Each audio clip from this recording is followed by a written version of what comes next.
on June 6, 1944, the Allies launched their long-awaited invasion of the German-held coast of France. The offensive, codenamed Operation Overlord, had been in preparation for more than 2 years. The volume of shipping alone was the greatest ever assembled.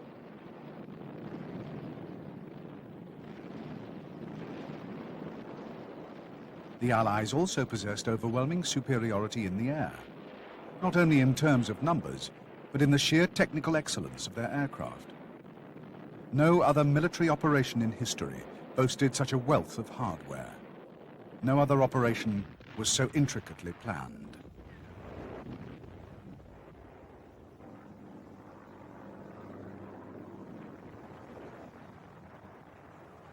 The Battle of Normandy was the last of the great set-piece engagements of World War II. It was also the most important battle ever fought by the Western Allies.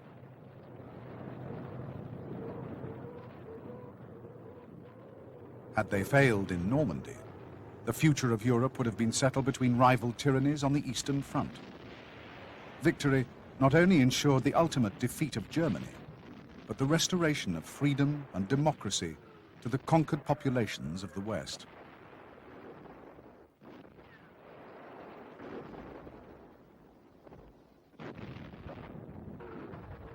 Yet the invasion was one of the riskiest operations ever mounted.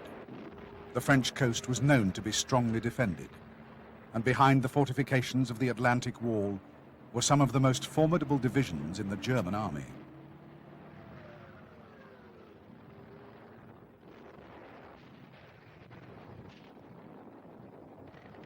The Waffen-SS was to play a crucial role in the battle. Between June and August, the SS and its supporting infantry formations would hold the Allies within a virtually static lodgment.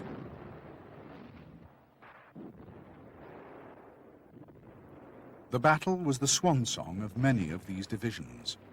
Some would be rebuilt and would take part in the last battles of the Reich, but they would never again fight with the skill and determination that marked their defense of Normandy.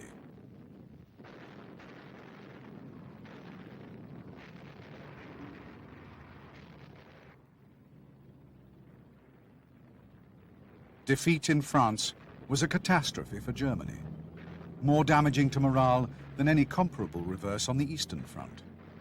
It marked the beginning of the end for all but the most blindly loyal of Hitler's soldiers. After Normandy, the outcome of the war was no longer in doubt.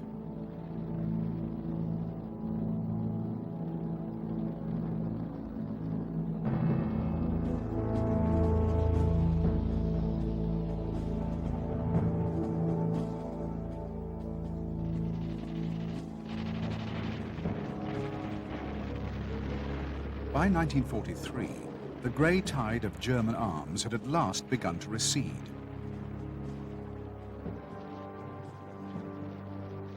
In Russia, it had been checked and then reversed at the Battle of Stalingrad. The failure to hold the city rendered the Caucasus and most of the Donbass indefensible. In the face of continuing Soviet offensives, the Germans withdrew westwards, evacuating the Caucasus and abandoning much of the Donbass.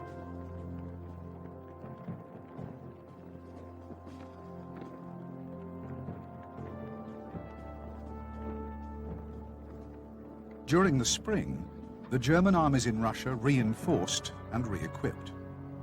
Preparations were made to resume the offensive in the summer, but this time there would be no great blitzkrieg, no attempt to recover the ground lost in the winter. The objective of the campaign would be to straighten the lines and to wear down the Red Army in a grueling battle of attrition.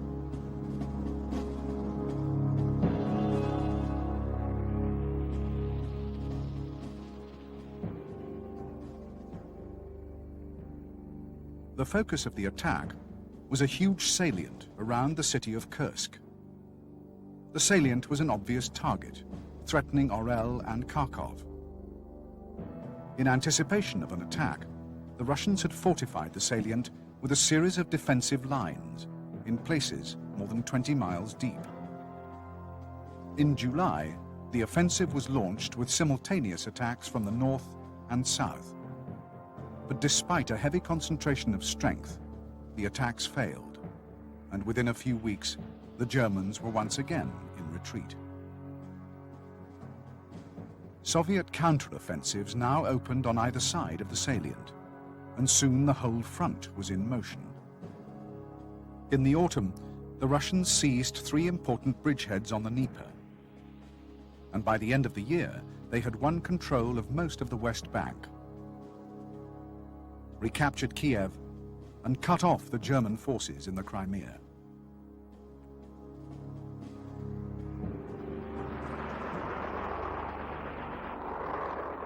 The reverses on the Eastern Front were mirrored by equally grave setbacks in the West. In May 1943, the long struggle for North Africa came to an end. The final defeat of the Axis armies in Africa was the first great disaster of German arms in the West. But for Italy, it was an even greater humiliation. She had now lost almost all of her overseas territories, and with capitulation in Africa, had surrendered the initiative in the Mediterranean.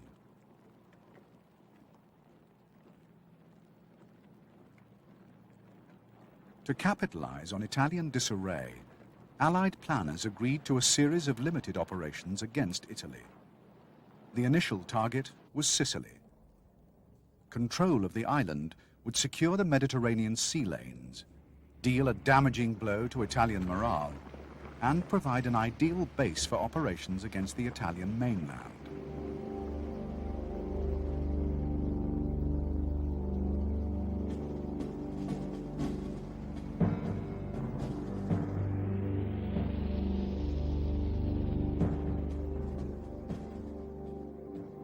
The attack was launched on July the 10th.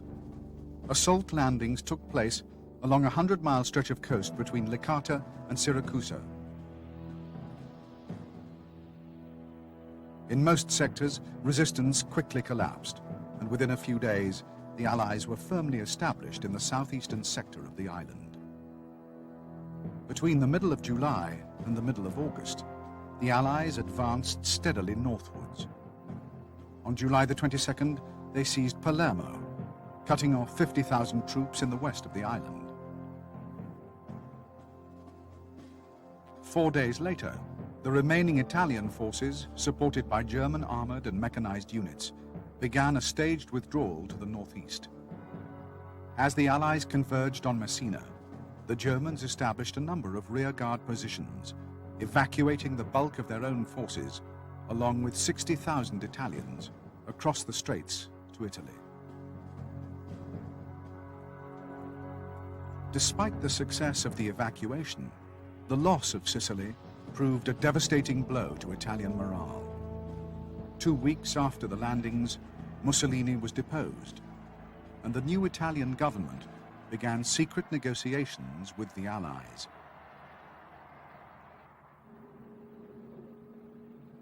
Hitler reacted by sending German troops to Italy, ostensibly to bolster Italian resistance, but in reality, to seize power should Italy attempt to surrender.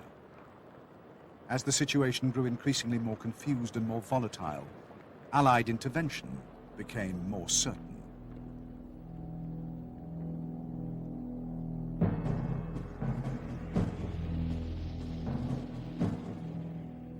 On September the 3rd, units of the British 8th Army crossed the Straits of Messina and began advancing along the toe of Italy. 6 days later, in response to urgent Italian requests for assistance, an Allied invasion force landed in the Gulf of Salerno. The attack precipitated a German seizure of power, and German units already in Italy were sent to Salerno to counter-attack the beachhead. Salerno was to be the first real test for the Allies. The invasion fleet was exposed to air attacks from Luftwaffe bases on the Italian mainland. The beachhead area was flanked by high ground, providing excellent positions for German artillery. And the corridor of the Seely River allowed the Germans to mount concentrated armored thrusts against a broad sector of the beachhead.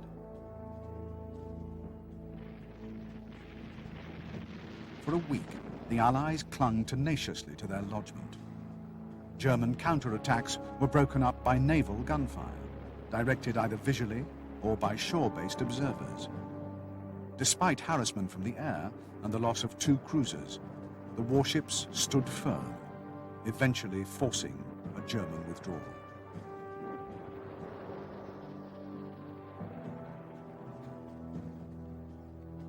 While the battle for Salerno was at its height, the 8th Army was pressing slowly northwards. On September the 20th, contact with the 5th Army was established west of Salerno, but by then, the German withdrawal was already well underway. The Italian campaign was to last until the end of the war. From Salerno, the Germans conducted a fighting retreat northwards before settling for the winter behind the formidable defenses of the Gustav Line. By the end of the year, the Mediterranean had been largely relegated to a secondary theatre of operations. Although Rome still remained in German hands, the central objectives of the campaign had been achieved. Italy had ceased to play an active part in the war, and up to 80 Italian divisions had either been disarmed or interned by the Germans. To hold what remained of the country, Hitler would have to commit forces that might be better employed in the east or in the defense of France.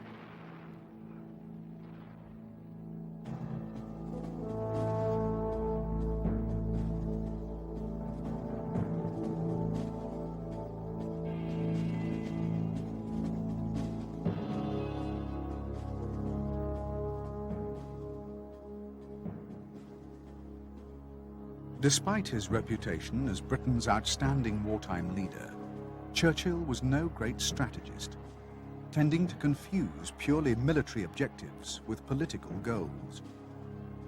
Indeed, it was in the world of politics and diplomacy that Churchill both excelled and served his country best. Recognizing that the defeat of Germany could only be guaranteed with the active military support of America, he took every opportunity to press Britain's case.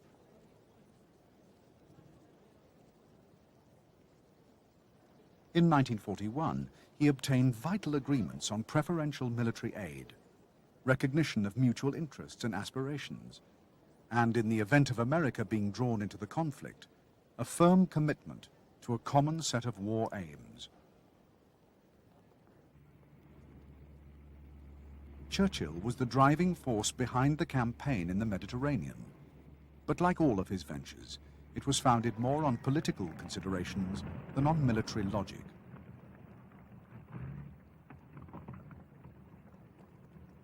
Italy he regarded as the key to the region, to control of Greece and the Balkans, and to the security of Britain's interests in the Middle East.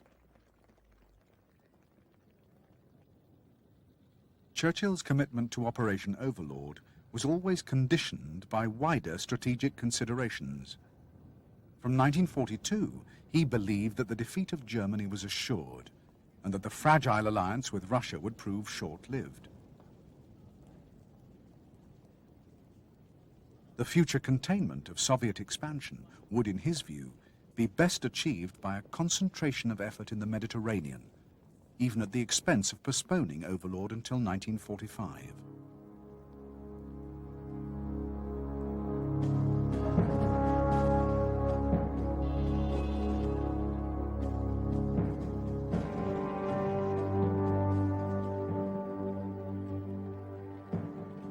By 1940, Roosevelt had become convinced that America's long-term interests were directly threatened by Axis ambitions.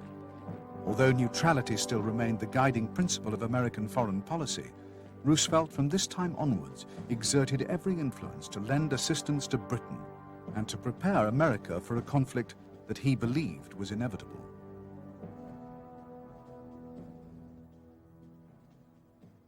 In July, within weeks of the capitulation of France, he signed the Two-Ocean Navy Act, initiating a major expansion of American naval power.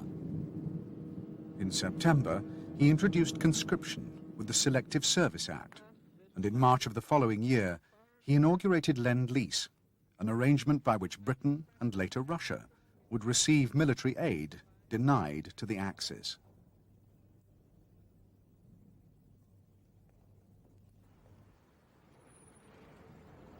As a full partner in the alliance, Roosevelt remained true to the commitments he had given Churchill, concentrating the main weight of American arms against the European Axis powers.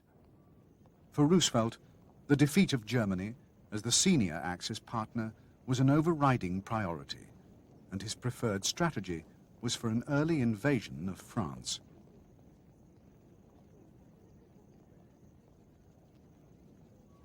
In 1942, he was dissuaded from this by Churchill, and in 1943, by America's growing involvement in the war against Italy.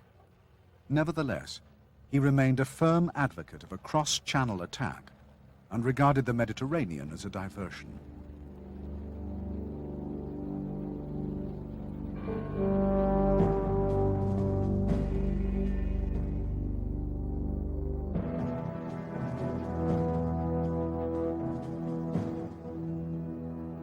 After Stalingrad, Hitler knew he faced the prospect of a long and exhausting war in the East. He had suffered defeats in the past, but the setbacks of 1943 had gravely weakened his armies, undermined morale, and placed additional burdens on the already stretched resources of the Reich.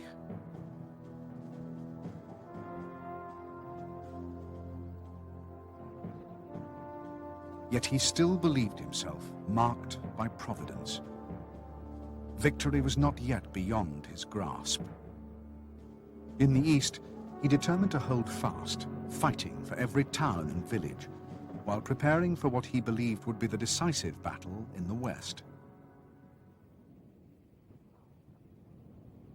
If he could win a crushing victory there, he could restore morale both at home and in the army, and with the forces released, settle his final accounts with the Russians.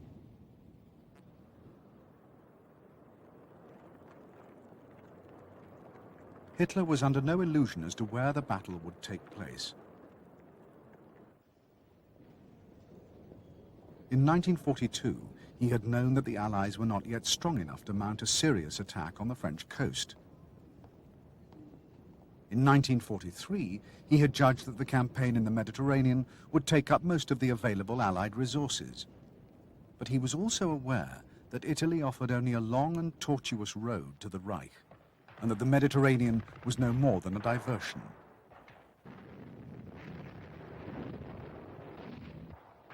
The main Allied campaign of the war, he knew, was yet to begin, and it would take place not in Italy, but in France.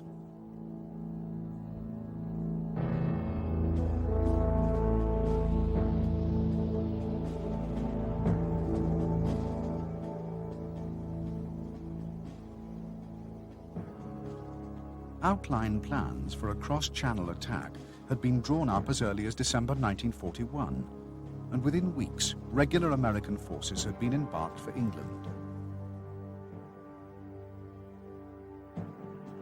There they would be joined by advance units of the newly designated American 8th Air Force, a mixed command of fighters and bombers charged with pursuing the air war against Germany.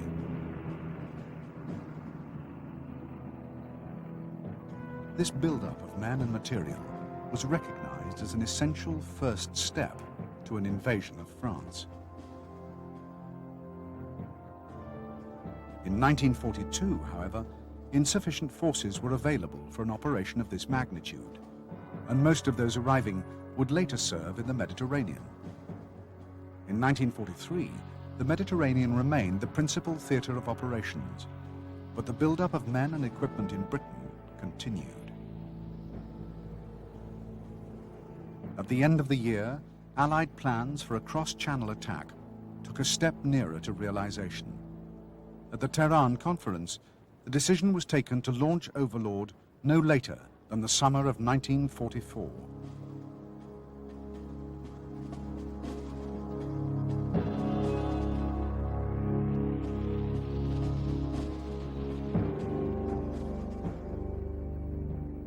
The area selected for the landings was a sector of the Normandy coastline within range of Allied fighter cover mounted from bases in Britain. The Calvados coast was part of the Great Bay of the Seine and enjoyed the advantages of good beaches and comparatively sheltered waters. Assault landings would be made on 5 separate beaches. In the west, American forces would land at Utah and Omaha beaches. In the east, the British and Canadians would land at Gold, Juno, and Sword beaches. Airborne forces would be deployed on the flanks, inland of Utah, and on either side of the River Orne. The objectives of the first day were to link up the 5 separate beachheads into one continuous lodgement, 5 to 10 miles deep, to secure the principal roads and river crossings, and to throw a cordon round the city of Caen. In the days immediately following, supplies and reinforcements would be brought ashore, and the lodgement extended and strengthened. While the principal objective in the east would be the consolidation of Caen, the principal American objective would be the isolation and capture of Cherbourg. This would provide vital harbourage and an extensive rear area for the disembarkation and assembly of follow-up forces. The main thrusts of the offensive would then be mounted, from the base of the Cotentin Peninsula towards Brittany, and from Caen towards Paris.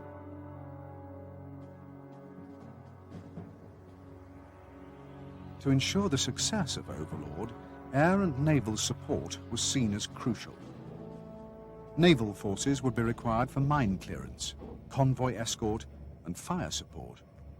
But in the months preceding the invasion, their primary task would be to secure control of the sea lanes between Britain and the continent.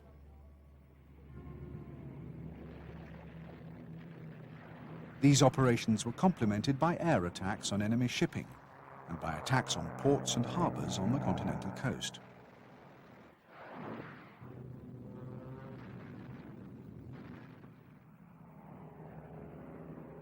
From the end of 1943, Allied air power was primarily focused on the wider objectives of Overlord. The transportation plan, adopted by Allied planners as the most effective means of furthering these aims, called for a systematic offensive against the infrastructure of France and the Low Countries.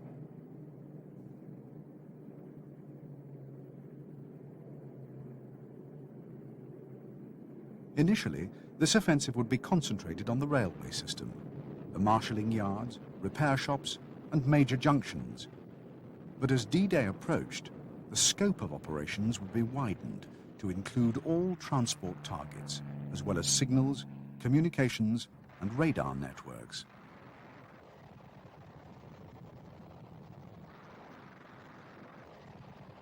The purpose of the plan was to paralyze the enemy's command and communication systems, to isolate the Normandy beachhead, and to prevent the rapid deployment of reinforcements and reserves. During the battle itself, air power would play a key role, providing fighter support, close reconnaissance, and roving artillery.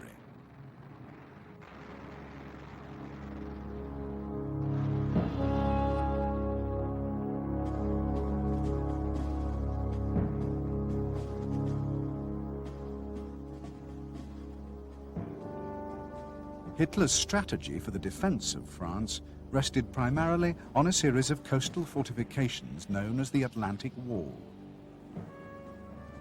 Construction of the wall had begun early in 1942, when the prospect of an invasion was still distant. Priority at this time was given to the protection of military installations and major ports.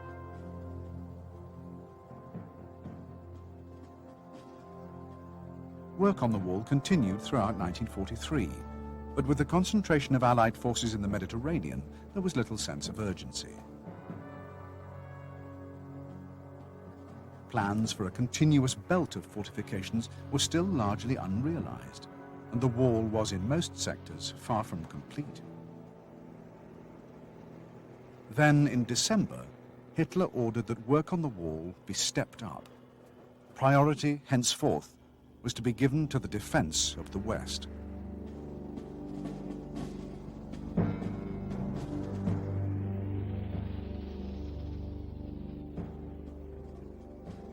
German strategic planning was based on a number of assumptions. The first was that landings would most likely be made within range of fighter cover from bases in England. This circumscribed an area from the Gulf of St. Malo to the Dutch coast. A second assumption was that the Allies would try to seize harbour facilities for the quick reinforcement of their assault forces. These were most extensive in the ports of the Pas-de-Calais. An attack here would benefit from the greatest depth of fighter cover, require the shortest transit time from Britain to the continent, and provide an ideal springboard for a rapid advance into Germany. Yet while this formed their basic underlying strategy, the Germans were also aware of the possibility of support or diversionary landings, and of the Allies' ability to provide air cover from carriers, and they were consequently compelled to maintain large forces in comparatively quiet sectors of the coast.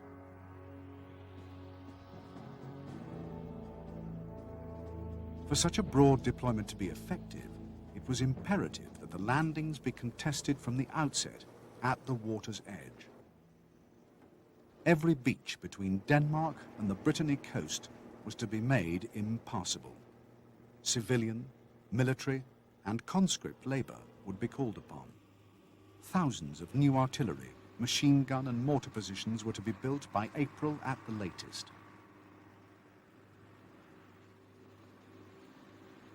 Every port and harbour was to be turned into a fortress, and the garrison supplied with sufficient stores to withstand a siege.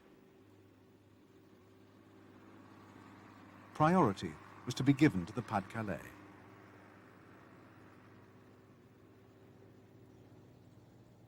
During the first few months of 1944, immense efforts were made to strengthen the coastal defences in anticipation of an attack in the spring or summer.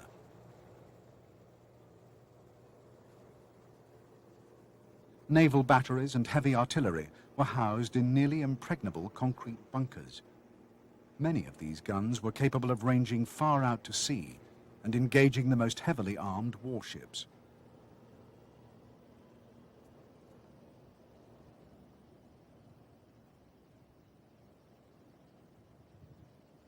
On the beaches themselves, an intricate array of hazards, obstacles, and traps was set out.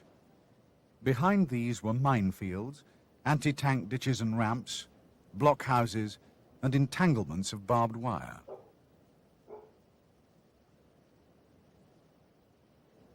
By the end of May, the fortifications in the Pas-de-Calais would be almost complete. Those in the Normandy sector, while still far from complete, were nevertheless formidable. During April and May, German armoured formations in the west were augmented by transfers from the Eastern Front and by the arrival of new tanks and self-propelled guns from Germany.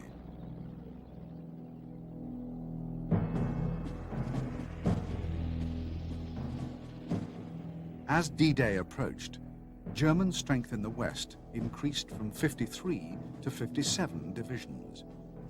These were distributed between 4 armies in France and Belgium, an army corps in Holland with its own separate command, and a panzer reserve deployed behind the lines with its headquarters near Paris. In addition to this, the 3rd Air Fleet maintained around 1,000 aircraft of all types. These would be joined by immediate transfers from Germany in the event of an invasion.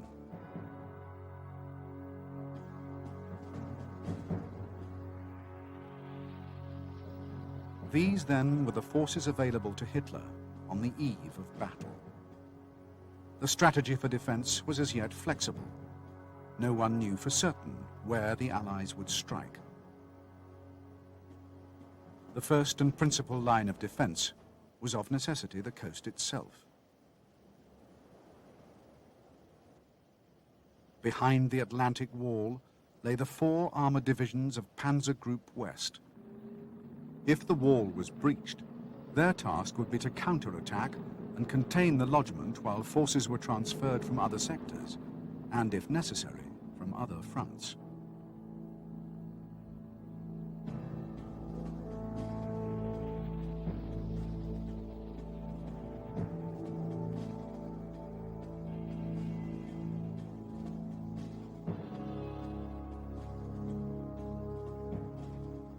In 1942, Eisenhower was sent to England to oversee the build-up of American forces in preparation for an eventual cross-channel attack. In this role, he had proved himself an excellent organizer and a skillful diplomat. As Supreme Commander in the Mediterranean in 1943, Eisenhower's task was to weld the many different nationalities into an effective fighting force. Eisenhower's management of this campaign further confirmed his reputation as an organizer, conciliator, and motivator. It was these characteristics that most marked his command during the preparatory phases of Overlord. Planning was thorough, the organization of logistics and supply meticulous, and overall strategy worked out in full consultation with colleagues and subordinates.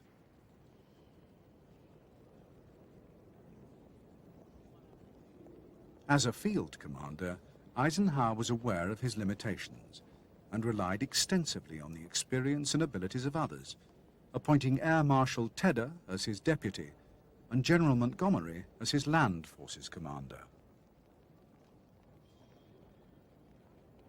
Although Montgomery would direct the battle on the ground, Eisenhower would nevertheless retain executive authority and would bear ultimate responsibility for the success or failure of the enterprise.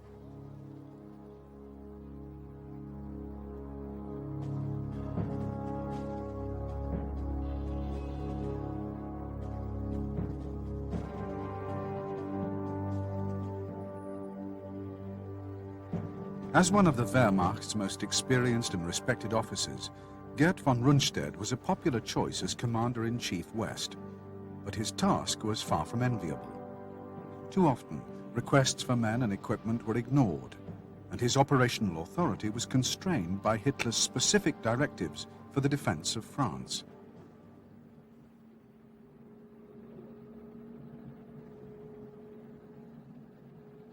In particular, Rundstedt had grave doubts about the value of Hitler's Atlantic Wall. Reports from Italy had indicated that coastal defenses were no match for warships, and that counterattacks in coastal areas could be broken up by naval gunfire.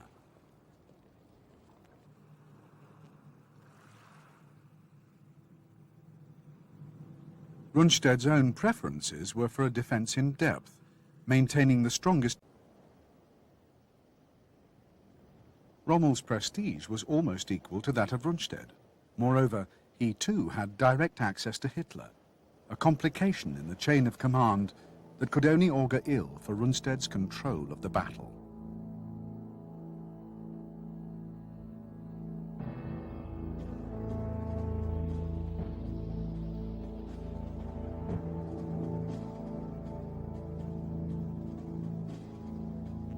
The successful breakout from Salerno, in addition to boosting Allied morale, enabled assault shipping to be transferred from the Mediterranean to Britain. For a contested landing on the French coast, warships, transports, and landing craft would be required in numbers hitherto inconceivable.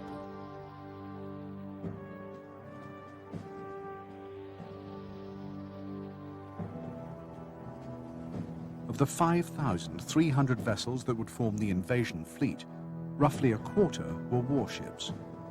Chief among these were the battleships, cruisers, and destroyers of the bombarding force.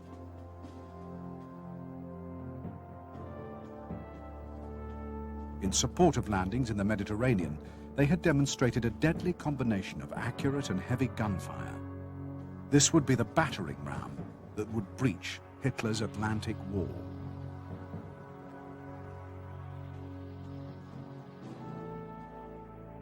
In the air, the preparations for Overlord continued to gather pace. In 1943, the United States 8th Air Force had been joined by the 9th, a tactical command transferred from the Mediterranean.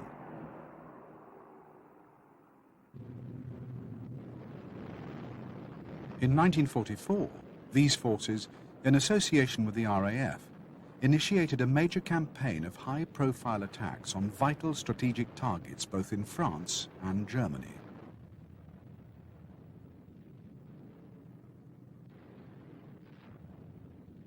The objective was to draw the Luftwaffe to battle and so secure absolute dominance in the skies over Europe.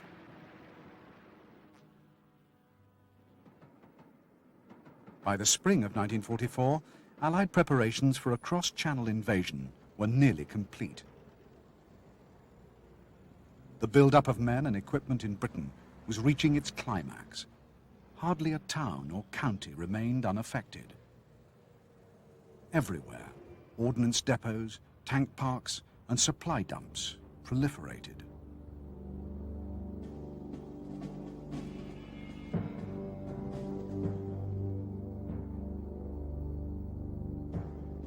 One of the best fighter aircraft of the war, the North American P-51 Mustang, was the remarkable product of British and American collaboration.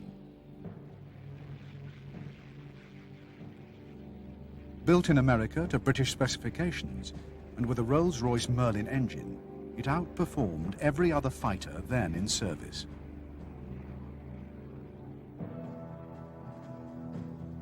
In sweeps over Europe in the months leading up to D-Day, it would contribute decisively to the destruction of the Luftwaffe as an effective fighting force.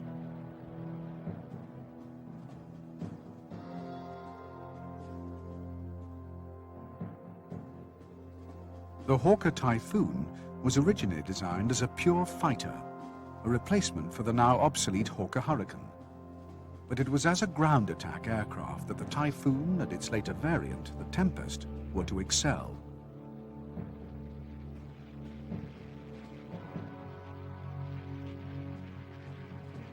Both aircraft were configured to carry racks of wing-mounted rockets. These were cheap to produce and could be fitted with either armor-piercing or high-explosive warheads. Rockets transformed the offensive potential of these aircraft, enabling targets to be attacked with near-pinpoint accuracy.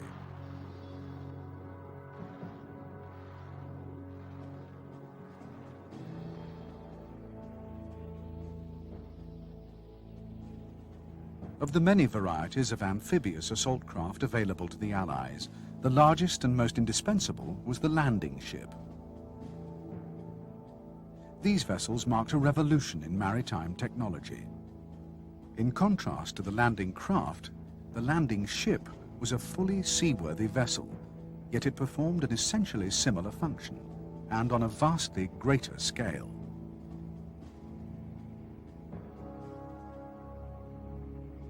Like the landing craft, the landing ship could be adapted for a variety of roles, but its principal function was the transportation of troops and tanks directly from their port of embarkation to the beachhead.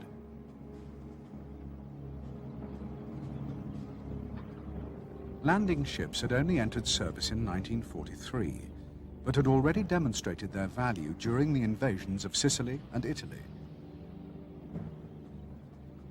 On D-Day, over 300 of these vessels would be available.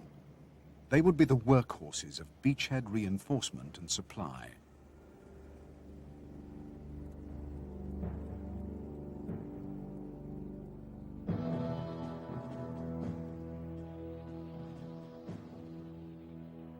The American M4, or Sherman as it was known in Britain, began coming off the production lines in March 1942 and quickly became the standard battle tank in both the American and British armies.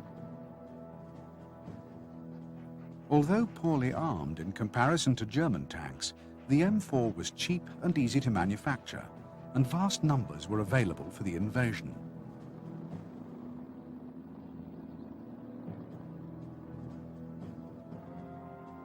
Variants included the Sherman Firefly, an upgunned M4 designed for tank duels. The duplex drive had a waterproofed hull and was equipped with a flotation screen and propeller for amphibious assault. M4s were also modified as engineering vehicles for beach or minefield clearance.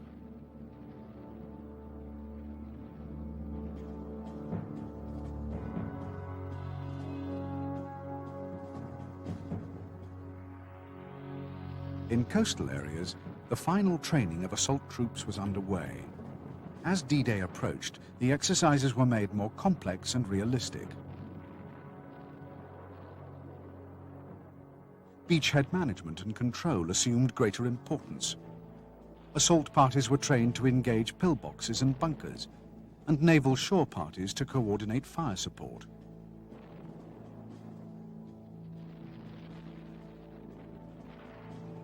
This phase of the battle would almost certainly be the most crucial, and many of the men who would land with the initial wave were veterans of several campaigns.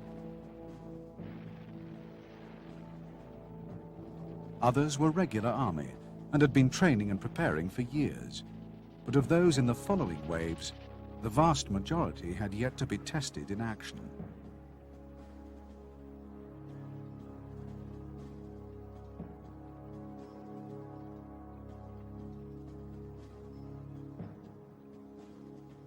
Their contribution might prove to be equally crucial. No one could fully anticipate the course of the battle to come. Divisions might be fed into an advance or thrown into a last-ditch defense of the beachhead. For these reasons, many of the follow-up forces were also trained in assault landings, in attack and defense, in hand-to-hand combat, and in the techniques of assaulting fortified positions.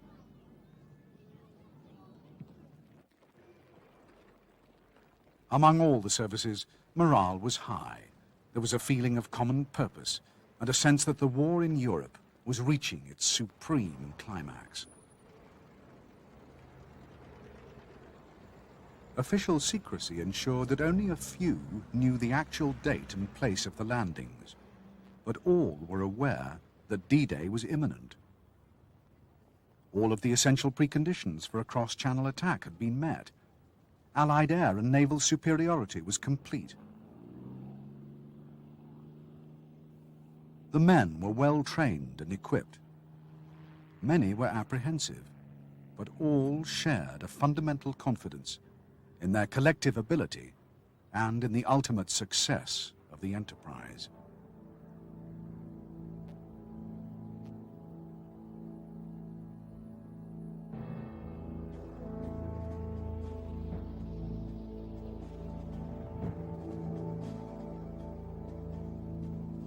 Since Stalingrad, the German army had been fighting a largely defensive war in the east. The loss in that campaign of almost 500,000 men, as well as vast quantities of equipment, gravely undermined its offensive capability.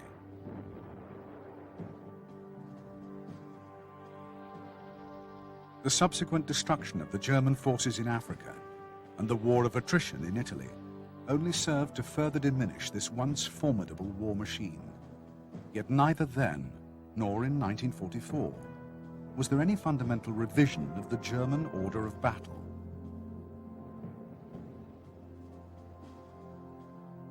Instead of reducing the number of field divisions and redeploying along a shorter and more defensible frontage, the divisions themselves were reorganized, and their establishment strengths reduced from 9 to 6 battalions.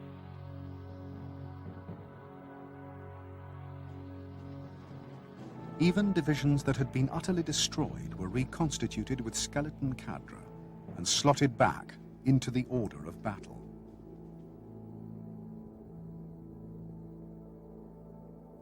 Divisional frontages remained unchanged, as did the operational demands placed upon them. This, coupled with a strategy of no withdrawal and a chronic shortage of reserves, was to place a heavy burden on fighting troops in every theater of the conflict.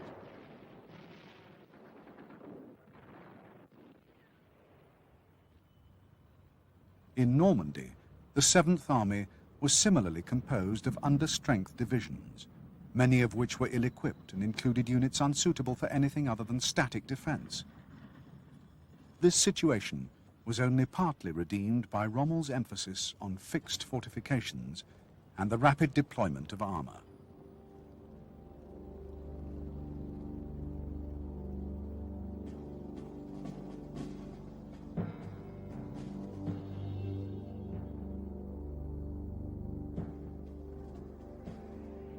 Even as late as 1944, the backbone of German panzer divisions remained the Mark IV battle tank. Originally designed in the 1930s as an infantry support tank, the Mark IV proved to be a superb machine, sound, reliable, and supremely versatile.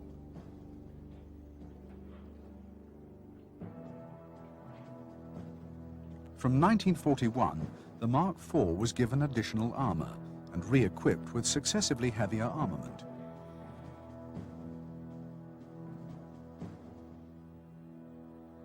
The original 75mm howitzer was replaced in 1942 by a 75mm long-barreled gun.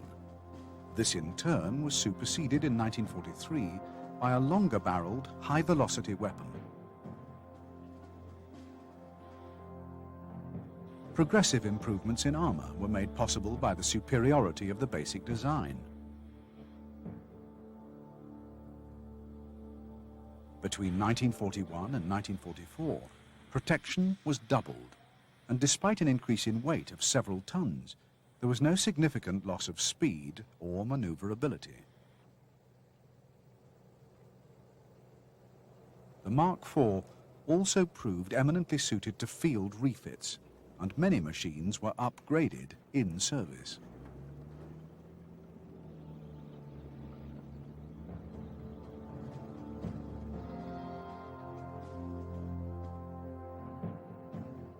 The Mark V, or Panther, first appeared in 1943. Originally inspired by the superlative Soviet T-34, it was designed and produced from prototype in less than a year. Early production Panthers suffered from a number of design defects and proved unreliable in service. But when these faults were corrected, the tank quickly established itself as a fearsome fighting machine. With heavy, sloping armor and a powerful 75mm gun, the Panther was more than a match for any Allied tank. By 1944, the Panther was beginning to replace the aging Mark IV as the main battle tank in service with the Wehrmacht.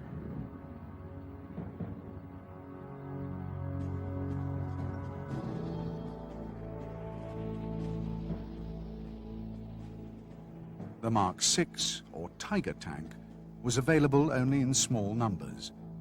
These were normally grouped in independent tank battalions, attached to division or corps. Although the Tiger was the most heavily armored and powerfully gunned of all German tanks, it lacked maneuverability, and optimal performance depended on careful maintenance and a highly trained crew. This, combined with its weight, limited range and slow speed, made it more suitable for defense than attack. But deployed in support of fixed defenses, even limited numbers of Tigers could make an immense contribution to the battle.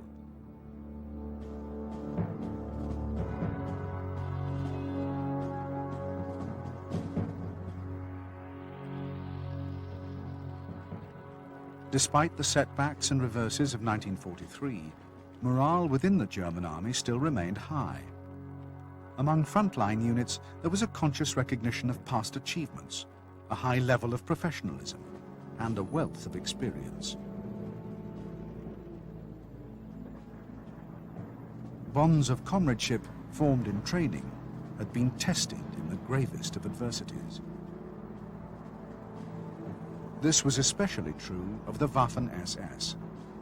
In the East, the SS had demonstrated a fanatical determination, proving as resolute in defense as they were vigorous in attack. In 1944, the SS panzer divisions were the only units in the army maintained at or near establishment in armor and men. Rundstedt would have 6 such divisions for the Battle of Normandy. It was upon these that he and many of his officers pinned their strategies and their hopes.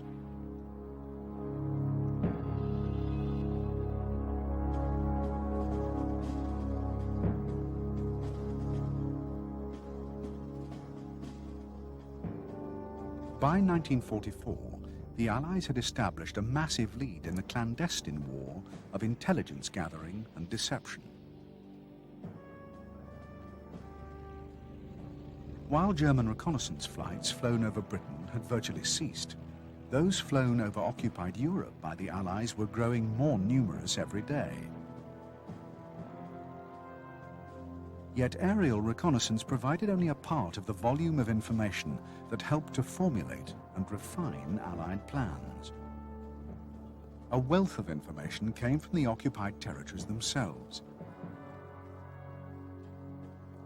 In the preceding years, the resistance networks had been armed and organized by British agents. Almost all were equipped with radio transmitters. Information gathered by the networks was often of immense value. Reports from the resistance kept Allied planners abreast of every development: the location of fuel and ammunition dumps, enemy troop strengths and morale, and the existence of camouflaged installations, often invisible from the air. In May alone, nearly 4,000 such reports were sent to England. Some networks were inevitably discovered and compromised, but the sheer volume of intelligence gathered more than outweighed the risks involved.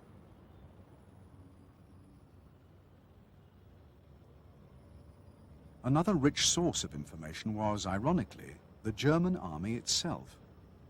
As early as 1940, British intelligence had been regularly decoding German radio ciphers. Such an elaborate system of secrecy surrounded these operations that the German army remained utterly unaware that its security had been so gravely compromised.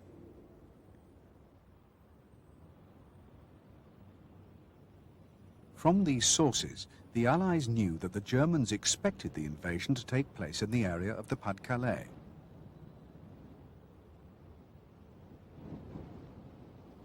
To reinforce this belief, and to ensure the continuing commitment of men and resources to the area, they contrived a huge campaign of deception.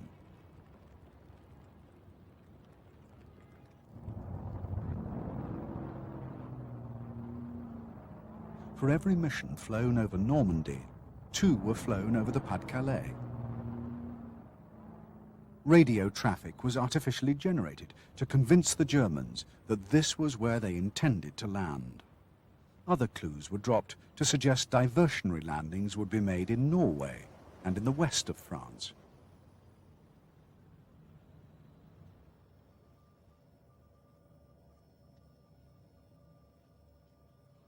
To support these efforts, naval operations, including naval reconnaissance and minesweeping, were conducted with equal or greater thoroughness in the Straits of Dover and in the North Atlantic waters between Scotland and Norway.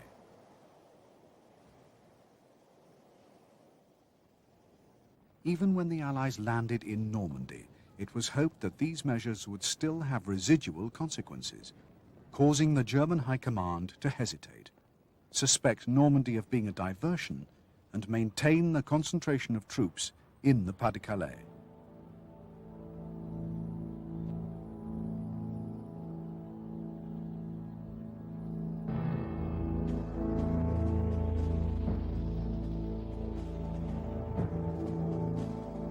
In May, the air offensive was further escalated with systematic low-level attacks on a range of secondary targets in France and the Low Countries.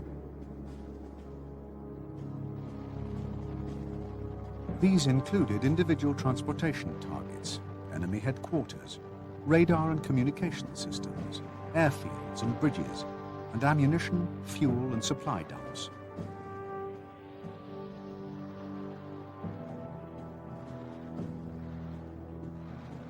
To ensure security and to reinforce the campaign of deception, the offensive was mounted on a broad front, with the greatest concentration of attacks falling in the area of the Pas-de-Calais. Simultaneously, resistance activity was stepped up.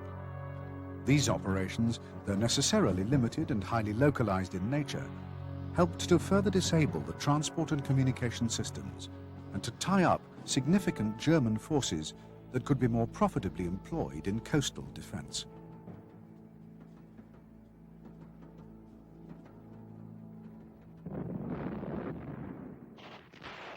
In mid-May, with impeccable timing, the last strategic deception began to unfold. In Italy, the Allied armies began their long-prepared offensive against the Gustav Line.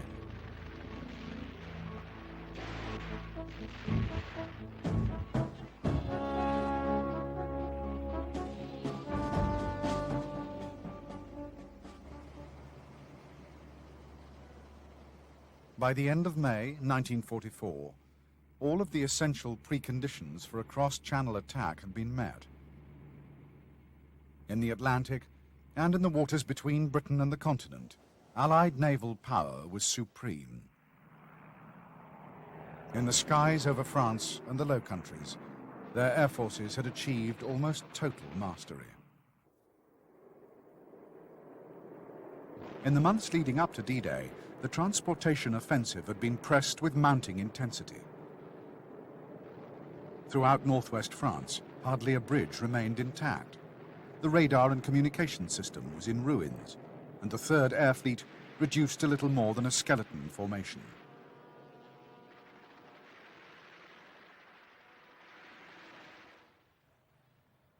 In Britain, the long period of preparation was coming to an end.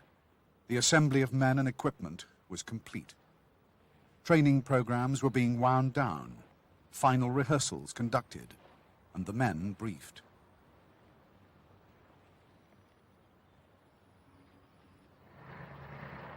In Italy, the Allies had captured the forbidding redoubt of Monte Cassino, turned the Gustav Line, and at last broken into the Liri Valley.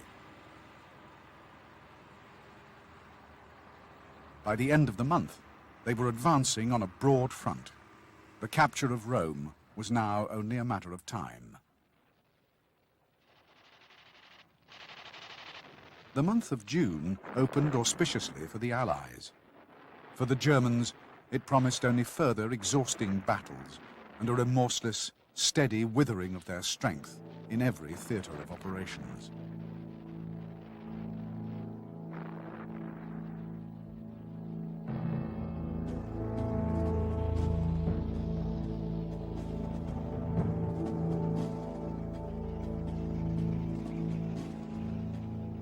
In early May, Allied planners had set a target date for the landings of June the 5th. This promised the most favorable conjunction of tide, weather, and moonlight. As D-Day approached, the complex machinery of mobilization was set in motion. The first task was to assemble the assault formations close to their ports of embarkation in southern England.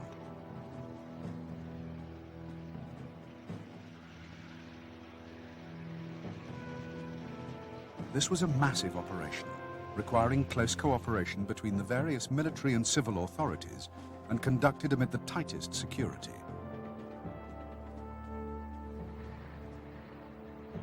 Assembly areas were sealed off, ports and harbors placed under military control, and civilian movements highly restricted. If it did not sail on the 6th, it would not be able to sail for at least another fortnight. Ships at sea would have to return to port for refueling. Not until the 20th would the tides again be favorable. The men would need to be disembarked, morale would suffer, and security would be lost. The world would soon learn that something had gone wrong. As the storm swept through the channel, the forecasters now predicted a slight, but the airborne forces were due to land several hours before the infantry and armor. Without support, they would be massacred, and the entire Allied strategy wrecked beyond repair. Everything now depended on a combination of luck and weather. While every effort had been made to obtain the maximum level of surprise, it had always been assumed that the Germans would have at least 12 hours warning. To any lurking U-boat or aerial reconnaissance sweep over the channel, the sheer volume of shipping would be a clear signal that the invasion was underway.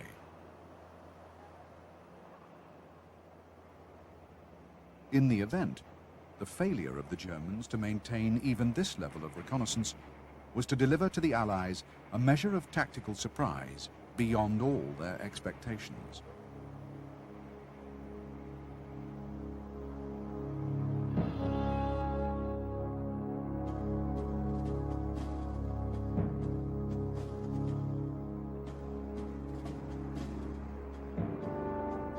While the invasion flotilla was forming up in the waters off Normandy, the leading elements of the airborne forces were beginning their long journey from England to France.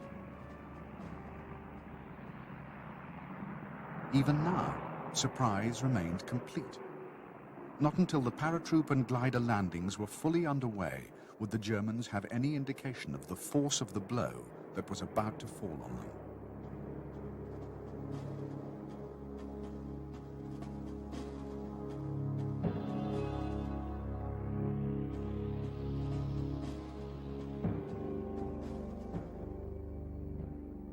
The naval component of Overlord consisted of two task forces under the overall command of Admiral Sir Bertram Ramsay. Ramsay's command included responsibility not only for the assault landings, but for the safe and efficient transportation of all follow-up forces. These forces consisted of two armies, each allocated its own coastal sector, yet under the executive direction and control of General Montgomery's 21st Army Group. The American First Army was commanded by General Omar Bradley, a veteran of North Africa and Italy. For the assault on Utah and Omaha beaches, Bradley fielded two divisions, the 4th and the 1st.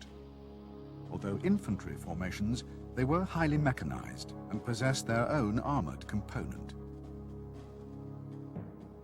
These forces would be reinforced by forward elements of two further divisions, the 90th and the 29th. Behind these were another 3 divisions, 2 infantry and 1 armored. Their task would be to consolidate and expand the lodgment seized by the assault forces. In the eastern sector, the British Second Army was commanded by General Sir Miles Dempsey. Dempsey was a highly respected battlefield commander who had participated in almost every major campaign of the war. Attacking 3 beaches, Dempsey deployed 3 infantry divisions, each with its own complement of assault engineers and supported by an independent armored brigade. These boasted tank strengths almost the equivalent of an armored division.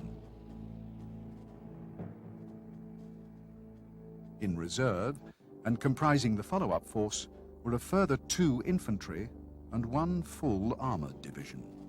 All 3 were veteran formations.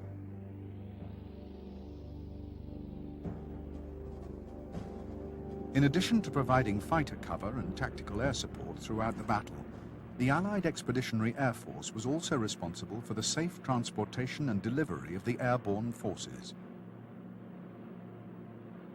3 divisions would be flown in stages, over the course of D-Day.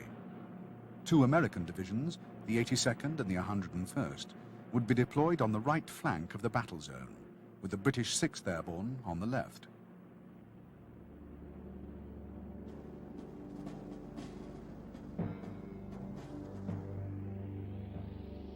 Facing this formidable array of arms were 4 divisions of the German 7th Army. Of these, 3 were static formations, composed principally of second-rate forces and equipped purely for defense. Only the 352nd was a properly constituted and combat-hardened field infantry division. 7th Army was commanded by General Friedrich Dollmann, a career soldier who had spent much of the war in France. In Army Reserve, Dollmann had 3 divisions. The closest of these, the 91st, was deployed along the west coast of the Cotentin Peninsula, while the other two, both of them veteran parachute formations, were stationed in Brittany and could take days to reach the battlefield.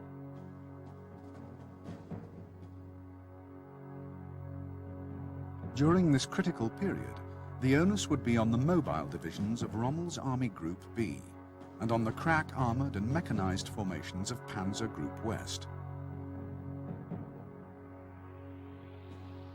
This was nominally under the command of General Geyer von Schweppenberg, but in practice could only be deployed on Hitler's authority. Of the 3 panzer divisions in Army Group B, 1 was stationed in Normandy and 2 were in the Pas-de-Calais. Those of Panzer Group West were deployed well behind the front, the 1st SS in Belgium and the 17th SS in the west of France. But both the 12th SS and the elite Panzer Lehr were stationed close enough to Normandy to be brought quickly to battle.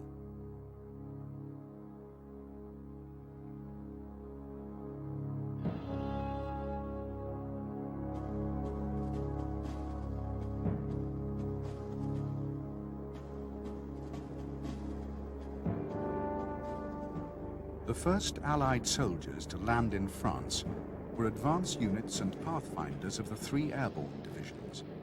Yet despite the accuracy of the initial landings and the efforts of the pathfinder forces, many of the subsequent landings were widely dispersed.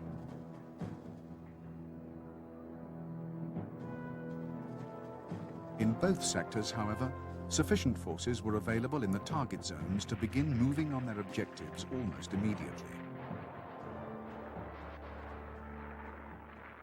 In these, the first combat encounters of the Battle of Normandy, surprise and confusion were to prove valuable allies. While these actions were going on, the invasion fleet was moving up to the lowering positions, and the warships of the bombarding force ranging their guns on the enemy's coastal fortifications.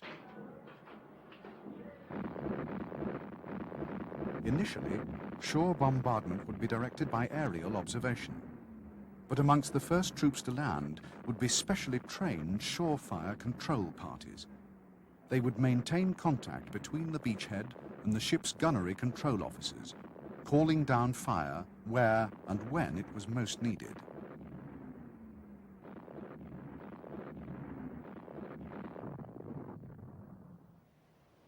Also landing in the initial wave were the assault engineers. Their task was to clear pathways through the minefields and obstacles, to secure safe access to the beach exits for heavy equipment, and to open up routes inland.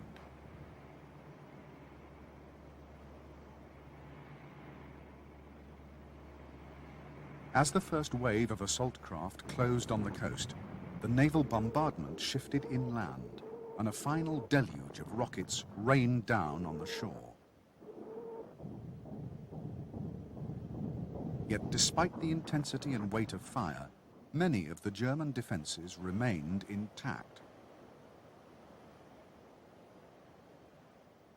Nowhere was this more true than at Omaha. Elsewhere, the landings were more successful. On Utah, the defensive fire. On all the British beaches, the modified tanks and specialist engineering vehicles contributed greatly to the success of the initial assault.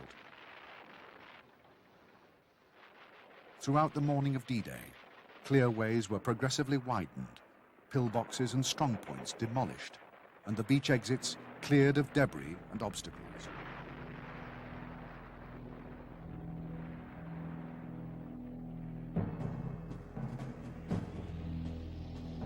By midday on June the 6th, the Allies had seized many of their primary objectives and penetrated inland from 4 of their 5 beachheads.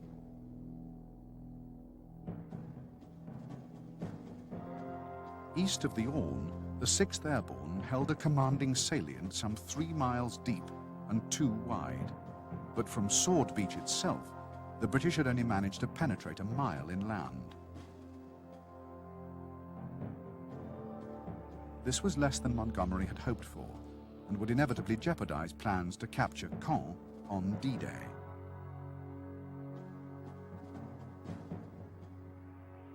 On Gold and Juno, the beachheads were more substantial, but pockets of fierce German resistance still remained to be liquidated.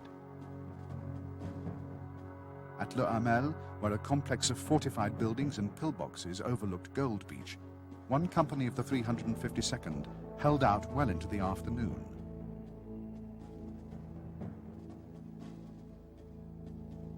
In the American sector, operations were complicated by problems of terrain. West of the Veer, efforts to expand Utah were hindered by a belt of marshes and flooded land lying directly behind the beachhead. Units of the 101st Airborne had captured the western exits of 4 causeways leading inland from the beach, but these proved too narrow for rapid exploitation. Further west, elements of the 82nd Airborne had seized Sainte-Mère-Église, but more than half of the division still remained dispersed, and many of its objectives were still held by the Germans.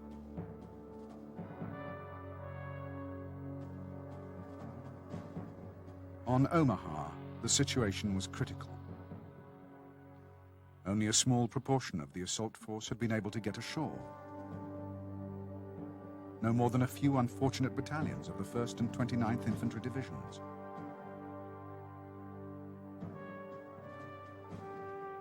On high ground overlooking the beach, elements of the 352nd held a number of surviving forward defenses. These commanded both the beach and the seaward approaches. None of the exits from the beach had been taken, and American penetration amounted to no more than a few precarious salients.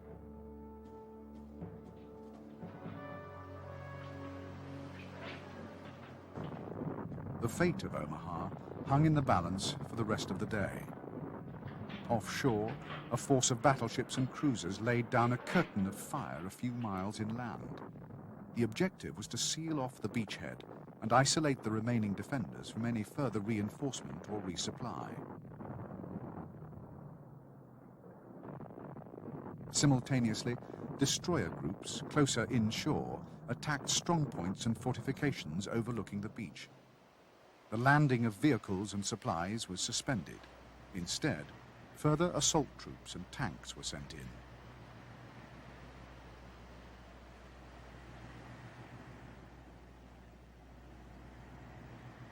By mid-afternoon, the situation on Omaha was no longer quite so critical.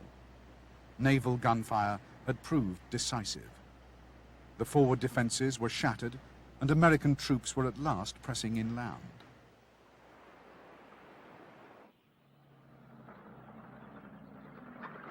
Throughout the course of D-Day, only 2 German fighters were seen over the beachhead. In contrast, Allied air power was brought to bear on the battle with devastating effects. Nearly 15,000 sorties were flown in the first 24 hours.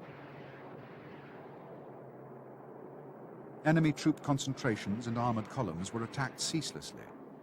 The deployment of reserves was disrupted, and bottlenecks created by wrecked vehicles caused confusion and delays.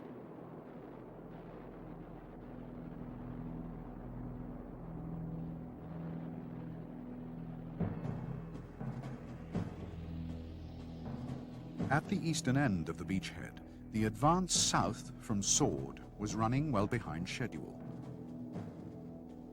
21st Panzer had been mobilized within a few hours of the first airborne landings, but it was not effectively deployed until late in the morning. Elements were sent northeast to counterattack the airhead, and anti-tank guns were deployed on high ground commanding the approaches to Caen. The city itself was defended by the Panzer artillery, while the main body of armor was directed north towards Sword. Meanwhile, the British armor and infantry were pressing slowly inland. Early in the afternoon, they overran 21st Panzer's anti-tank screen and by 4 o'clock had reached Viville, only a few miles from Caen.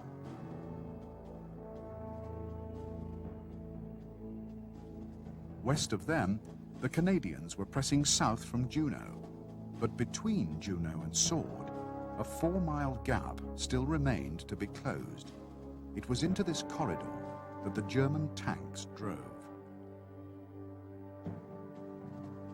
In the evening, forward elements of 21st Panzer reached the coast near Luc-sur-Mer, but without support, they were soon forced to withdraw. This failure of the Germans to mount a major counteroffensive on the first day, either against Sword or Omaha, was to cost them dearly in the following weeks.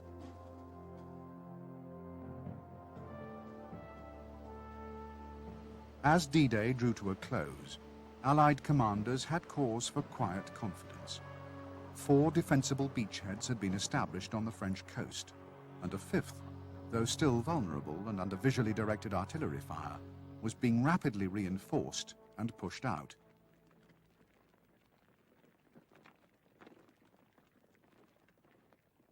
A total of 150,000 men had been landed by air and sea, at a cost of some 10,000 casualties, only a quarter of whom were killed. The establishment of a single continuous lodgment and the capture of Caen on D-Day had proved too ambitious. In some sectors, particularly that of Omaha, German units had fought with surprising professionalism and courage. 21st Panzer had been stationed closer to the coast than Allied planners had anticipated. Its counterattack had been unexpected and had blunted the drive for Caen, and although driven off, it had quickly regrouped and now stood between the British and their primary strategic objective.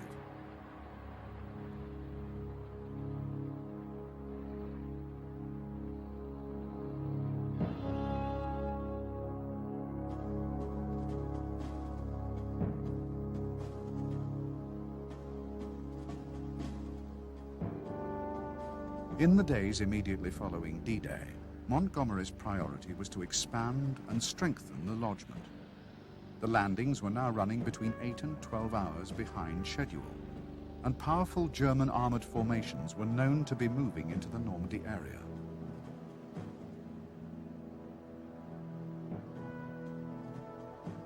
To maintain the momentum of the initial assault, the Allies had to press further inland. The ultimate success of Overlord would depend upon their ability to concentrate forces and supplies in the beachhead more rapidly than the Germans could bring up reinforcements to oppose them.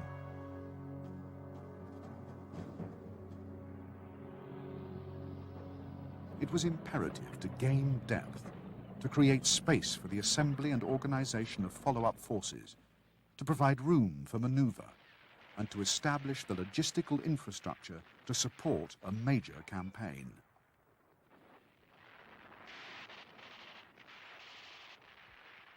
In all sectors, the Allies continued to maintain pressure, pushing out the perimeter of the lodgment while their enemies desperately strove to contain it.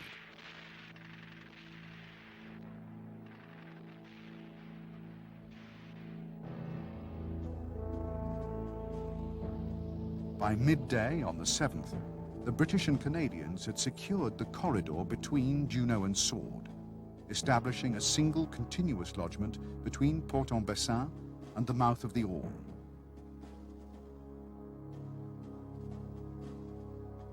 From Gold, units of 50 Division captured Bayeux, but the road to Caen was to remain closed for many weeks to come. Early on the 7th, forward elements of the 12th SS moved into the line to the left of 21st Panzer and the remnants of the 716th Division. Later that day, these clashed with strong Canadian forces advancing towards Caen.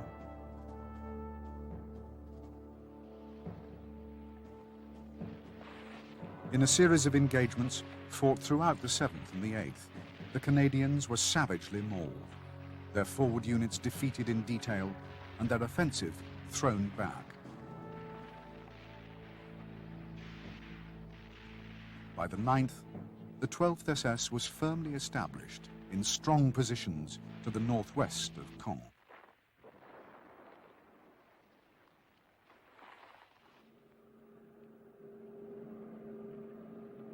In the American sector, Omaha was to remain vulnerable and isolated for more than 2 days. Yet during this time, while men and equipment were pouring into the beachhead, no attempt was made by the Germans to reinforce the beleaguered 352nd or to mount a serious counterattack. The fierce resistance shown during the landings soon withered, and by the 8th, the Americans had linked up with the British advancing from Gold, secured their right flank on the Veer, and were pressing inland. West of the Veer, the Americans were meeting much more determined resistance.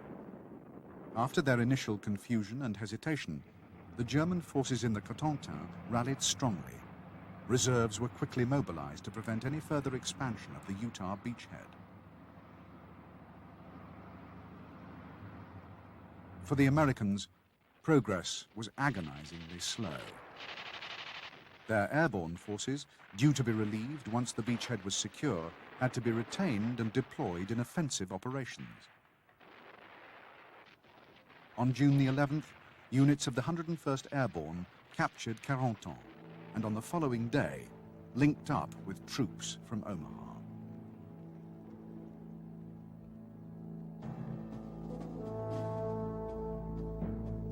By the end of the first week, the Allies were firmly established in Normandy. A further 10 divisions had joined those of the assault wave. From Omaha, the American 1st Division had pressed nearly 20 miles inland. Elsewhere, the gains were more modest. The junction of Utah and Omaha, straddling the Veer, was only a few miles deep, and Panzer Grenadiers of the 17th SS had taken up positions south of Carentan. German strength in this sector now amounted to 8 divisions, although many of these were either under strength or badly depleted.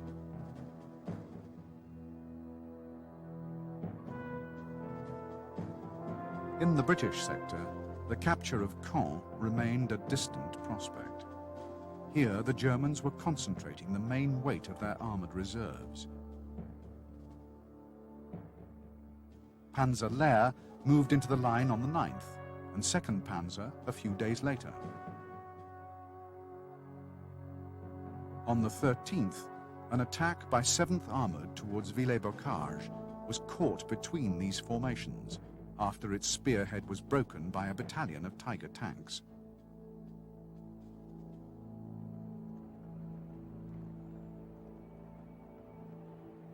Rommel's priority was to hold the line north of Caen. The city was the key to the open plains of northwest France. If the Allies could seize Caen and break out of the bocage, their superior mobility and their command of the skies would enable them to fight a war of maneuver in which the Wehrmacht would be at every disadvantage. During June, 4 further SS formations were sent to Normandy, the 1st from Belgium, the 2nd from the south of France, and the 9th and 10th transferred from the Eastern Front. 3 of these would be thrown into the defense of Caen.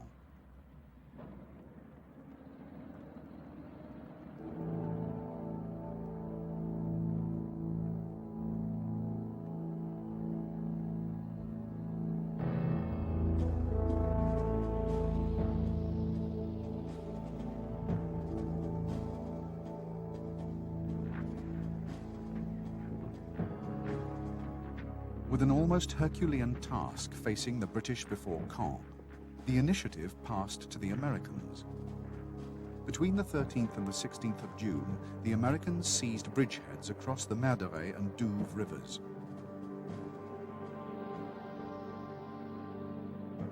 Two days later, they reached Barneville on the west coast, cutting off the German defenders in the Cotentin and isolating Cherbourg.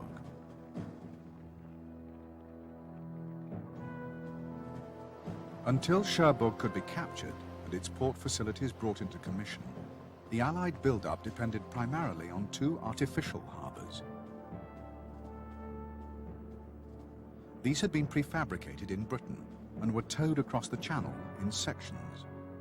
Beachhead assembly began within a few days of the landings, and on June the 17th, the first of these was unloading troops and equipment in the American sector.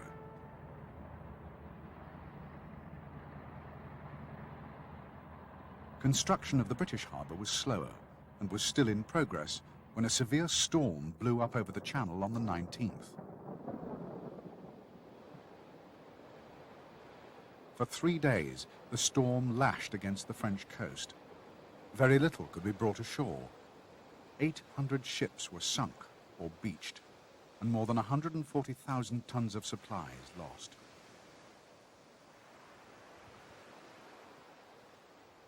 When it finally abated, the American harbour was wrecked beyond repair, and on all the beaches, the damage was so extensive that supply schedules were in chaos. The British build-up was now 3 full divisions behind target, and the Americans were so short of ammunition that all further offensive operations in the Omaha sector were suspended.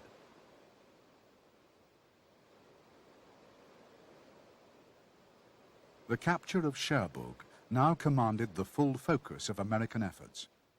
On June the 22nd, after advancing virtually unopposed through the southern Cotentin, the Americans attacked the port's outer defenses.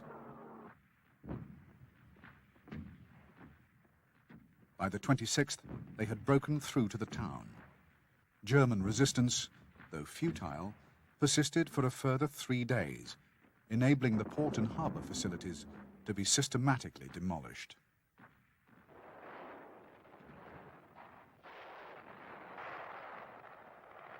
The capture of Cherbourg was to have a number of important consequences for both the Allies and the Germans. Though the harbour facilities would take many weeks of reconstruction before they could be restored to full operating capacity, the clearance of the Cotentin Peninsula would provide a comparatively secure rear area for the disembarkation and assembly of follow-up forces.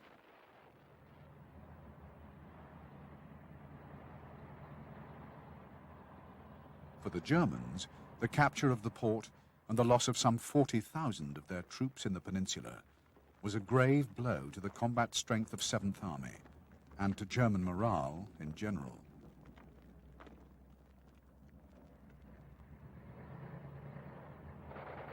At the eastern end of the lodgement, there was almost complete deadlock.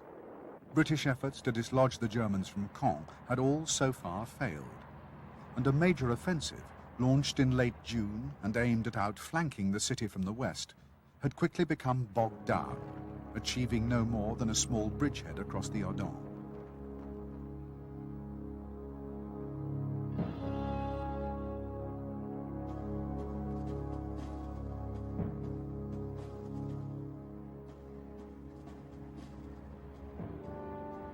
For the Allies, the situation at the end of June, though disappointing, gave little cause for serious concern.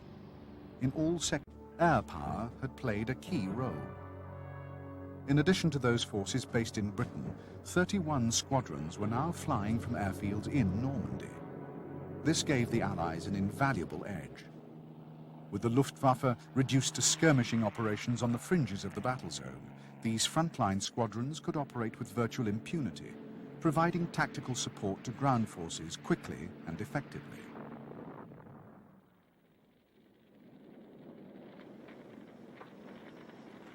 Other factors also operated in favor of the Allies. Throughout June, Hitler remained convinced that the Normandy landings would be followed by landings in the Pas-de-Calais.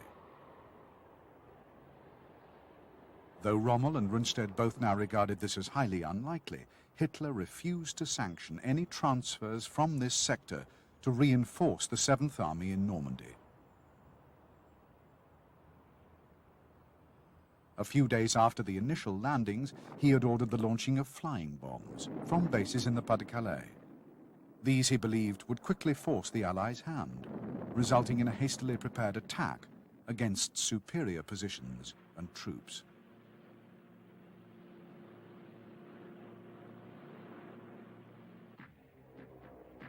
The missiles brought a brief reign of terror to London, bombarding the capital day and night for nearly 3 months.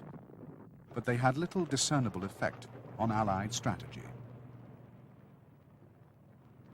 Despite the elaborate campaign of deception, no plans had ever existed to attack the Pas-de-Calais in force. Ironically, of the many measures taken to combat the flying bombs, one in particular, heavy bombing of the launch sites, only served to further convince Hitler that an invasion in this sector was imminent.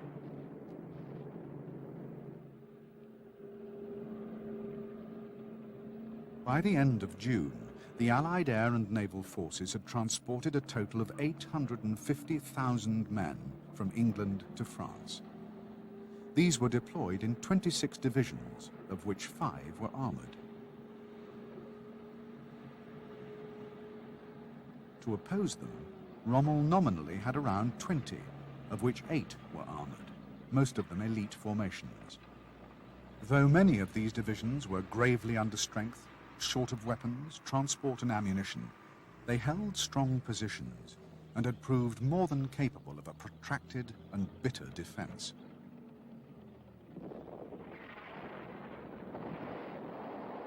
To break the deadlock and to counter the defensive tactics of the Germans, the Allies were increasingly resorting to brute force, specifically the pulverizing force of massed artillery.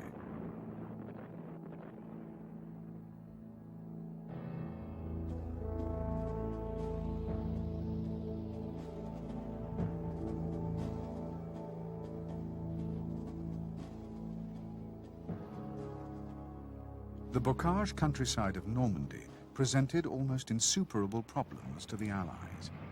Their experience, training and equipment were manifestly unsuited to the kind of close-quarters combat demanded by the nature and peculiarities of the terrain.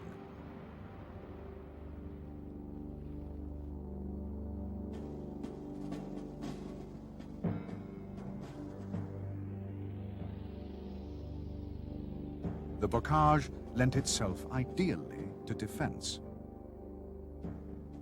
The definition box country describes a region of patchwork fields, long established, bordered by dense hedges and narrow sunken roadways. Tanks lurked in the maze of lanes or were dug in as pillboxes. Often one tank, supported by a company of infantry, could command the line of advance of an entire enemy column. Mortar pits were dug and ranges precisely calculated well in advance.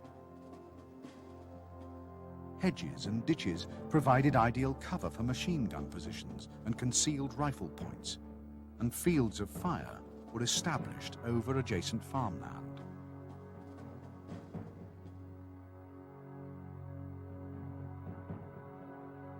Though far more numerous, Allied tanks were no match for Panthers or Tigers. The Sherman was lightly armored compared to a Tiger, and massively outgunned by the Tiger's turret-mounted 88. Time and again, in their advance through the Bocage, Allied columns were stopped dead in their tracks by the superior firepower of a solitary Tiger.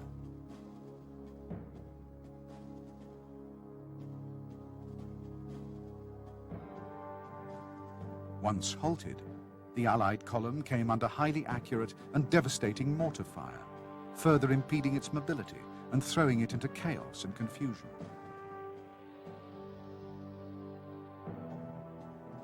To advance under these conditions, the Allied infantry had to use infiltration tactics, pushing forward small parties along the hedges or through the fields.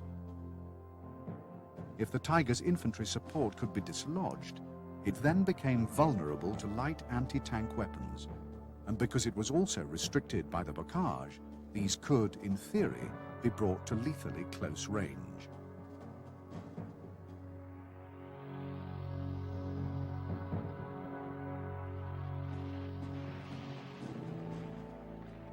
The Germans were masters of such tactics and employed them in countless local counterattacks, but the Allies, as a rule, neither learned them nor favored them. Their preferred method of overcoming such a well-organized defense was to call on artillery or airstrikes. Yet often, the enemy was so expertly deployed that the bombardment failed and the line of advance remained checked, the awaiting columns systematically mortared from close range.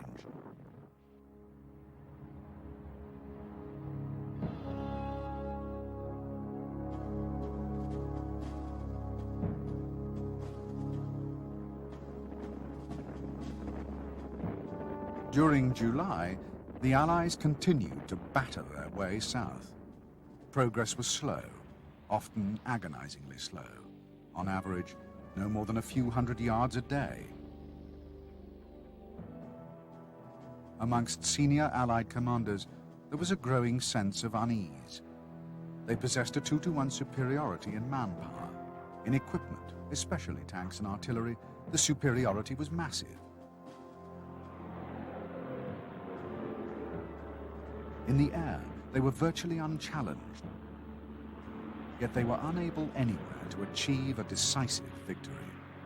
Every field was a potential killing zone, every road junction a bottleneck, and every village a fortress.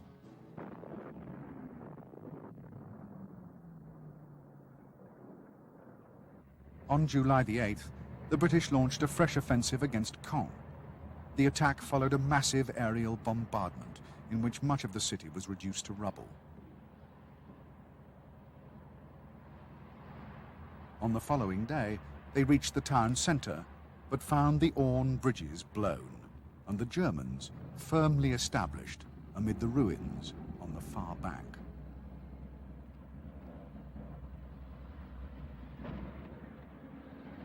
10 days later, the British tried again, this time attacking out of the Orne bridgehead in a bid to encircle Caen from the northeast.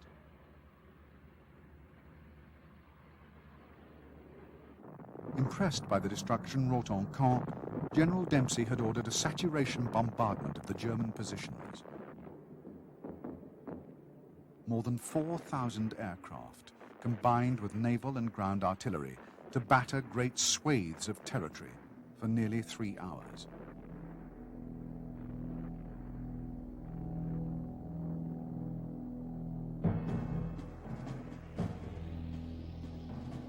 The main thrust of the offensive was launched by 3 armoured divisions, all attacking in echelon out of the Orne bridgehead. These were supported by 3 infantry divisions, 2 Canadian and 1 British. The British advancing with the armour, the Canadians on the right flank, attacking through Caen.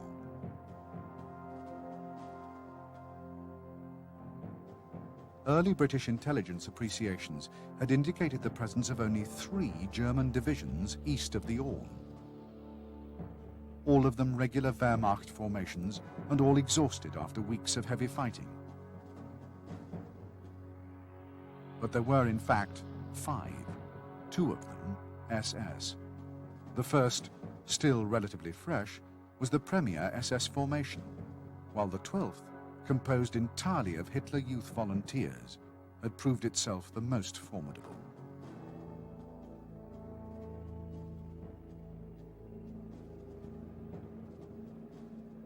Dempsey's offensive made good progress for only the first few miles, but the basic plan was flawed from the outset. Too much armour had been concentrated in the Orne bridgehead, and the tanks advanced in long columns, inadequately supported either by infantry or artillery.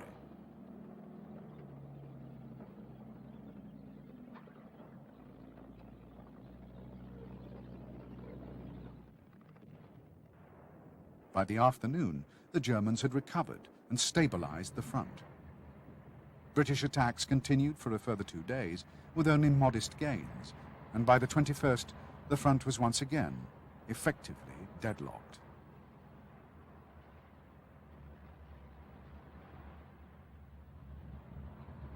While operations in the British sector continued to occupy the Germans, holding down most of their armour, the Americans were building up their strength in preparation for a breakout attempt in the west.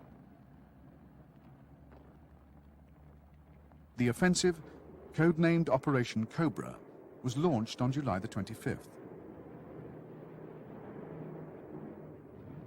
In what had now become common practice, the attack was preceded by a massive aerial bombardment and supported throughout by concentrated tactical airstrikes. Under the weight of the onslaught, the thin German line quickly folded, and by the 27th, American tanks were racing through open country.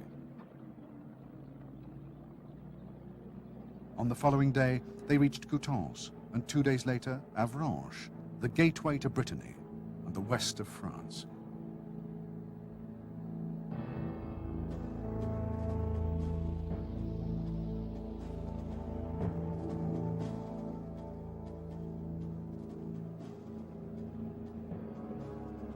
The American breakout clearly signaled the beginning of the end of the Battle of Normandy. With American armor and mechanized infantry fanning out over the Brittany plains, there was no longer any prospect of the Allied lodgment being contained. Common sense dictated a strategic withdrawal, at least to the Seine. But in a final act of suicidal folly, the remnants of 7th Army and Panzer Group West were fed into an offensive that would deliver to the Allies the decisive victory that had eluded them for so long.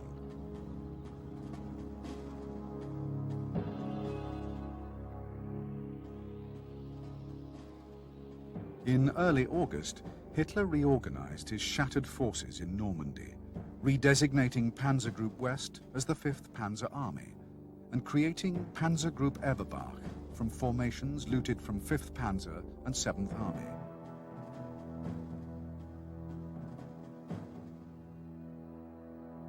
Fifth Panzer consisted of 2 armored divisions supported by infantry.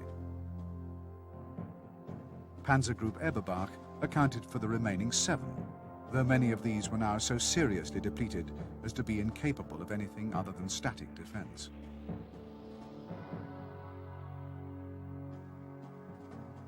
These forces were nonetheless now ordered to undertake an offensive in cooperation with elements of 7th Army, attacking west through Mortain towards Avranches.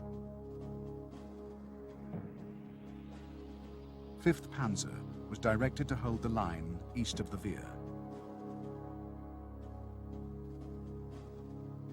When reports of the German build-up reached Bradley, he deployed 5 infantry and 2 armored divisions in the Avranches corridor, at the same time maintaining the momentum of his own offensive to the south and east. The result was a foregone conclusion. Bradley's left held firm, while his armored spearheads pressed rapidly inland, threatening a massive encirclement of the remaining German forces west of the Seine.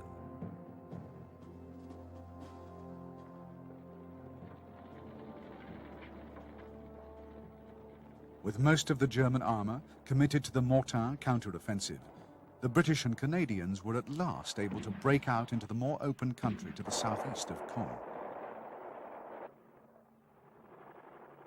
On August the 16th, when they reached Falaise, most of 7th Army and its supporting formations were still west of the Orne.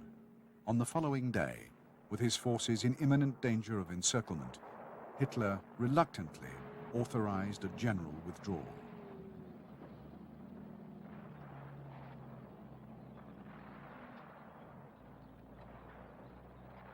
Yet, as the trap closed, the German retreat quickly became a rout. Scattered units pressed frantically eastwards, merging gradually in a great tide of men, horses, and armor.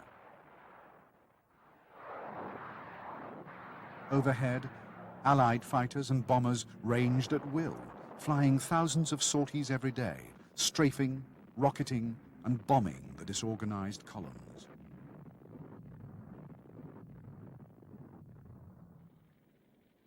For 3 days, SS units fought grimly to hold open a narrow corridor to the east. But although these actions enabled thousands of their comrades to evade capture, they could not alter the outcome of the battle.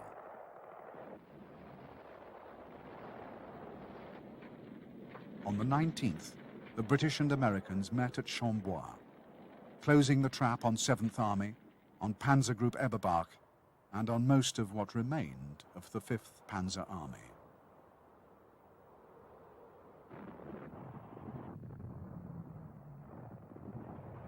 Fighting continued for a further 2 days, with isolated groups escaping on foot through the Allied lines. But on the 21st, all further resistance was abandoned. Those remaining in the pocket, now leaderless, disorganized and shell-shocked, began surrendering in hordes.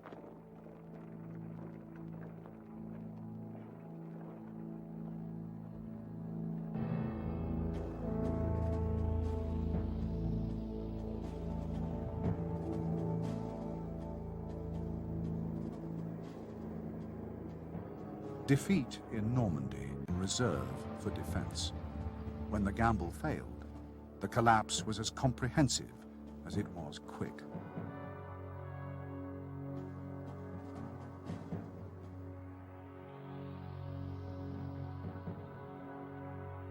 When the Allies reached Paris, they found it in turmoil. Pitched battles raged between retreating garrison units and bands of armed civilians.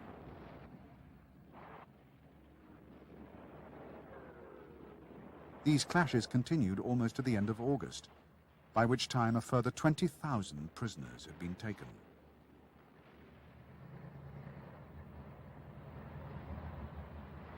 From the Seine, the Allies pressed steadily north and east. Resistance was negligible. Not until they reached the borders of the Reich itself would they meet the kind of opposition that they had faced in Normandy, though by now, with the outcome of the war no longer in doubt, such resistance had become increasingly vain and futile.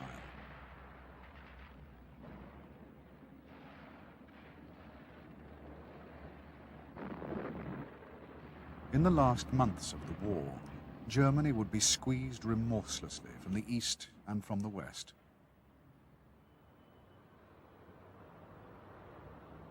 Through their victory in Normandy, the Western Allies had laid claim to an equal partnership with Russia in the inevitable post-war redrawing of the map of Europe. This alone would more than justify all the effort and sacrifice of the battle.